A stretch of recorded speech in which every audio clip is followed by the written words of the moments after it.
दोस्तों, क्या आपने कभी ऐसा सपना देखा है जहां नीले प्रकाश के बीच बांसुरी की मधुर धुन सुनाई दे और सामने स्वयं कृष्णा खड़े मुस्कुरा रहे हो?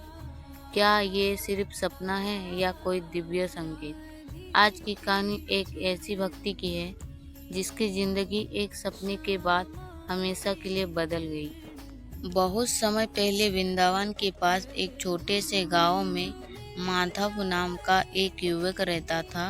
माधव बचपन से ही कृष्णा का प्रेम भक्त था। हर सुबह सूरज निकलने से पहले वो नदी किनारे जाता, दीपक जलाता और कान्हा का नाम लेकर ध्यान करता।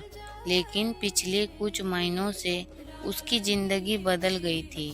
घर में परेशानी, व्यापार में नुकसान, मन में बेचैनी।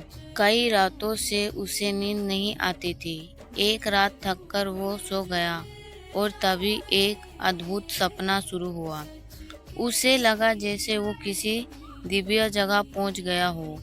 चारों तरफ नीला प्रकाश, फूलों की खुशबू, बांसुरी की मधुर धुन।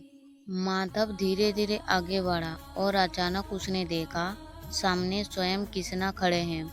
सिर पर मोर मुकुट, हाथ में बांसुरी, चेहरे पर दिव्य मुस्कान।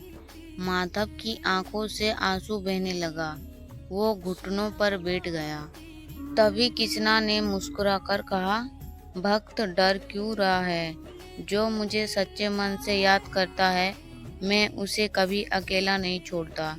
फिर उन्होंने अपना हाथ माधव के सिर पर रखा और कहा, कृष्णा ने कहा, 3 संकेतों को ध्यान से देखना, मैं तुम्हारे साथ हूँ। इतना कहकर सपना खत्म हो गया। सुबह जब माधव उठा, उसका मन पहले से बिल्कुल शांत था। जैसे ही वो घर के मंदिर में गया, उसने देखा कि कृष्णा की मूर्ति के पास एक मोरपंख रखा है। लेकिन वो मोरपंख वहाँ किसने रखा, किसी को नहीं पता। माधव हैरान रह गया। उस दिन जब वो नदी किनारे गया, उसे दूर से बांसुरी जैसे मधुर धुन सुनाई दी। उसने चारों तरफ देखा, लेकिन वहाँ कोई नहीं था, सिर्फ हवा, पानी और वो धुन। उसका दिल तेजी से धड़कने लगा। उसे सपना याद आ गया। कुछ दिनों बाद माधव को व्यापार के लिए दूसरे शहर जाना था। रास्ते में अचानक उसका पैर रुक गया। मन बार बार कह रहा था, आज मत जाओ।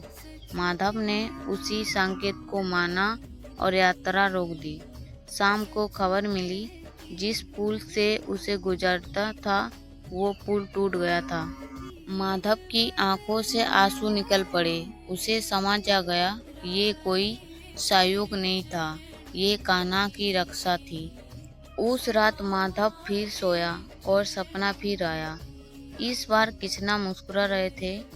उन्होंने कहा, जब मैं सपने में आता हूँ तो इसका मतलब है कि तुम्हारी प्रार्थना मुझ तक पहुँच चुकी है और जब तक तुम्हारा विश्वास सच्चा है, मैं हर कदम पर साथ हूँ। माधव रो पड़ा। उस दिन के बाद उसकी जिंदगी बदल गई। घर में सुख, मन में शांति और दिल में अटूट विश्वास। दोस्तों, कहा जाता है, अगर सपने में कृष्णा दिखाई दे तो ये आशीर्वाद, मार्गदर्शन और भीतर की शांति का संकेत माना जाता है।